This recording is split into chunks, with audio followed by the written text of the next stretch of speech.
El futur ja és aquí, la nova societat dels metalls. És el nom de l'exposició temporal que presenta el Museu d'Arenys de Mar. Des de fa uns anys llegim a la premsa o sentim a les notícies conceptes com transició energètica, nanotecnologia, cotxe elèctric, motor d'hidrogen, tots ells a priori futuristes, però gairebé sense adonar-nos-en, el que semblava que encara havia d'arribar ja forma part del nostre dia a dia. Des de fa més de 5.000 anys, els humans vam començar a utilitzar els metalls per desenvolupar la nostra tecnologia i la nostra societat. Vam començar amb el coure, després va venir l'estany i finalment el ferro.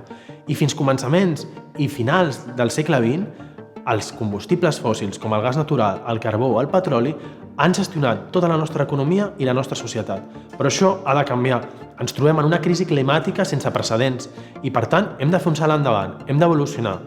Entra en joc la transició energètica, una transició social i tecnològica com fins mai havíem conegut en la nostra era. I per això serà necessari la utilització d'altres tipus de recursos. Haurem de deixar enrere els combustibles fòssils, haurem de deixar enrere altres fonts d'energia, com per exemple l'urani. Però haurem de, llavors, recolzar-nos en altres elements, en altres metalls, com les terres rares, com el cobalt, el liti o el coltan. Si no coneixeu tots aquests elements, acompanyeu-nos, sisplau, i veurem quina serà la nova societat dels metalls, quin és el futur que ens espera i quins són els reptes que hem de solucionar junts. L'exposició del Museu d'Arenys ajuda a poder entendre tot aquest nou context i explica d'on venen, com s'extreuen, com s'utilitzen i processen els minerals que són indispensables en la nova societat digital i quins països en produeixen més. 2050 és una data important. En teoria, cotxes de combustió, de dièsel, de benzina, no podran circular per les carreteres europees. Però fixeu-vos, si mirem en aquest mapa, que Europa no disposa de tots aquests recursos per fer aquests canvis que vol liderar, aquesta transició energètica, aquesta transició cap al cotxe elèctric.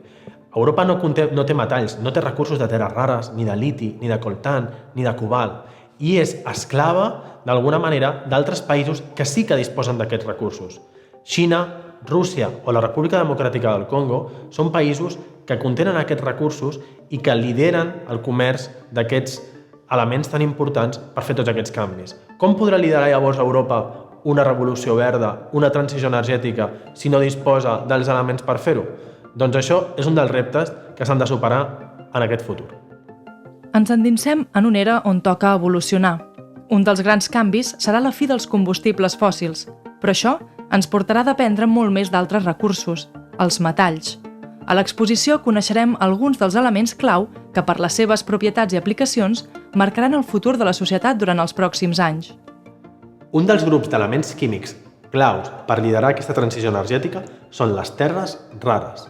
És un grup d'elements químics també anomenats vitamines de la indústria, perquè en petites proporcions estan presents en multitud de tecnologies i d'aparells que són bàsics per la nostra societat d'avui en dia. Podríeu viure sense llum LED, sense internet, sense fibra òptica o sense cotxe elèctric en un futur? Doncs no. Per tant, necessitem les terres rares. El problema és que la Xina controla el 95% de les reserves d'aquests recursos i Europa és totalment deficitària. Europa es troba, doncs, en un gran atzucac. Vol liderar aquesta evolució, vol liderar aquesta transició energètica, però no té terres rares. Com ens ho farem?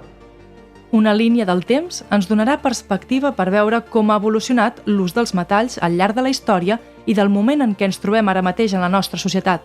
L'exposició també destina un dels apartats a parlar del futur que ens espera, dels recursos clau per liderar aquesta transició energètica i aquesta evolució cap a una societat més neta.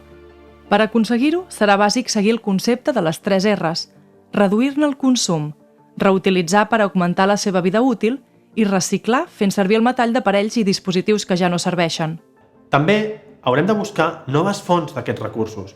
Per exemple, es parla del que s'anomena agromineria, és a dir, la utilització de plantes i éssers vius que concentrin aquests elements químics i que ens permetin explotar-los d'una forma més sostenible. Més futurista és l'opció de poder-ne obtenir aquests recursos, aquests elements crítics d'altres planetes, per exemple, Mart.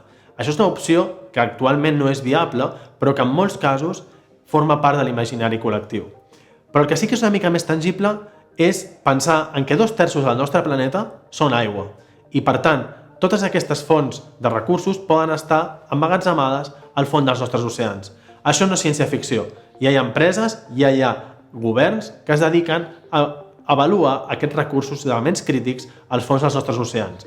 Per exemple, si veniu aquí a l'exposició, podreu veure una mostra de nòdul de manganès que també té cobalt i terres rares, obtinguda el 1979 del fons de l'Oceà Pacífic a més de 5.000 metres de profunditat. Per tant, el futur que a vegades sembla ciència-ficció, a vegades és present. Si voleu conèixer una mica més, veniu a veure la nostra exposició aquí, al Museu d'Arenys de Mar. Tot això i més és el que es pot aprendre, veure, experimentar i gaudir en l'exposició El futur ja és aquí, la nova societat dels metalls, que es pot visitar fins al 5 de juny de 2022 al Museu d'Arenys de Mar.